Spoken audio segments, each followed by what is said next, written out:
the Russians will try to encircle the Donbas from the north and the south concurrently, and that gives the Ukrainians a much bigger challenge.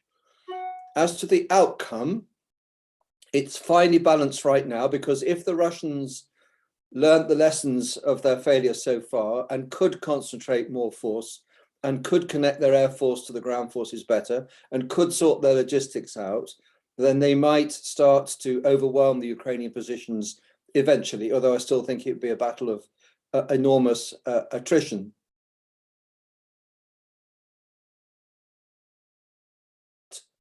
The difference here could be that some of the ground in that part of Ukraine is flatter and more open, so less wooded. So the sort of ambush tactics the Ukrainians were highly successful with around Kiev may not apply in the Donbas. And if the Russians were capable of maneuvering their armor, so tanks, armored infantry, and armored artillery at speed, they could get behind the Ukrainian positions. So I think this is finely balanced, and it is going to be a much harder, bigger fight than we've seen so far.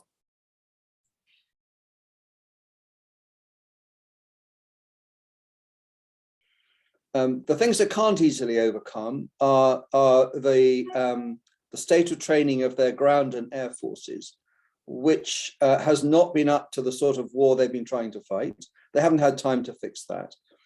They've probably lost about 25% of the ground forces they started out with, in the sense that those have been units that have become non-combat effective.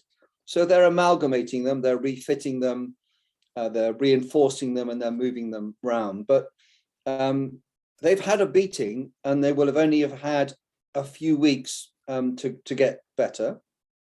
And the reinforcements the Russians are bringing in from across Russia, people and equipment. So they are mobilizing reservists who may have left the Russian forces even 10 years ago. So they're unlikely to be thrilled by this, and they'll certainly be rusty, and they'll definitely not be at a high state of training. So this really is the key conundrum: is can the Russians muster enough force, and they can muster a lot, that is basically good enough, even if frankly not very good and a bit clumsy, but good enough to overwhelm a very good Ukrainian defensive position by sheer weight of brutality